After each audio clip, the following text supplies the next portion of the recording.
MAO గారికి మిగతా ఇక్కడ మన వర్ణి మండల నిజంగా మీకు అవగాహన కల్పించడానికే. ఇప్పుడు ఎంతమంది ఇక్కడ రైతులు ఉన్నారు, చాలా మంది. ఎంతమంది వరి వేస్తారు? చేతులు ఇవ్వండి. అందరు వరితో ఉన్న ప్రేమం ఎందుకు? ఇప్పుడు మీరు కూరగాయలు కావచ్చు, కానీ ఇప్పుడు మనం అందరం ఏకగ్రీవంగా మనం వరి వైపు మొగ్గు చూపెడుతున్నాము. ఎందుకు?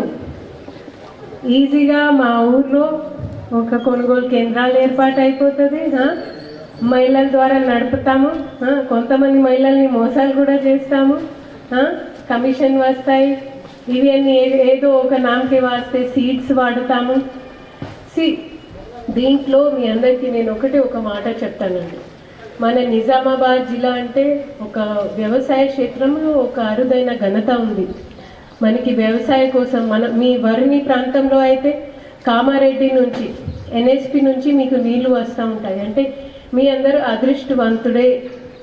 ఎందుకంటే మన తెలంగాణలో ఇంత విసులుబాటు వేరే ప్రాంతాల్లో లేదు. మీరు ఒకసారి వెళ్ళండి, నల్గొండ వైపు వెళ్ళండి, చెండూరు వెళ్ళండి, మునుగోడు వైపు వెళ్ళండి.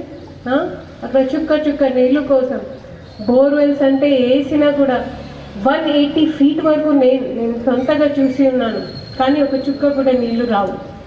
సో నేను అనేది ఏంటంటే, ఏదైతే మనకి ప్రకృతి తరఫున వనరులు ఉన్నాయో అవి దానికి ఒక పరిమితి ఉంటుంది.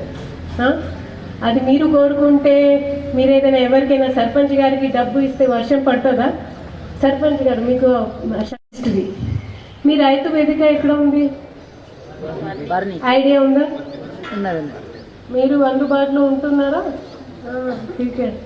సో దయచేసి ప్రతి ఒక్క మంగళవారమైనా లేదా ఒక్కసారి సార్ వారి నంబర్ తీసుకొని సార్ ఉన్నప్పుడు వర్కింగ్ అవర్స్లో వెళ్ళి మీ ఫార్మర్ రిజిస్ట్రీ అయిందా లేదా ఒకసారి చెక్ చేయండి. మీకు ఐడియా ఉండకపోవచ్చు, మా వాళ్ళు ఏం చేస్తారు మాకు తెలుసు. ఓకే, సో కనీసం ఫలానా సురేష్ మీ డేటా ఎంట్రీ అయింది ఫార్మర్ రిజిస్టర్, ఇది మీ వివరాలు అనేది ఒక లెక్క మీ దగ్గర తప్పకుండా ఉండాలి. అది మహిళా రైతులైనా ఎవరైనా సరే.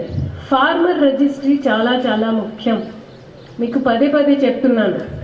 మీకు గుర్తింపు కోసం యాజ్ అ రైతుగా, ఒక ఫార్మర్గా ఫార్మర్ రిజిస్ట్రీ అనేది ఒక కొత్త విధానం అయినా సరే చాలా సాఫీగా సులభంగా చేసే విసులుబాటు మనం రైతు వేదికలో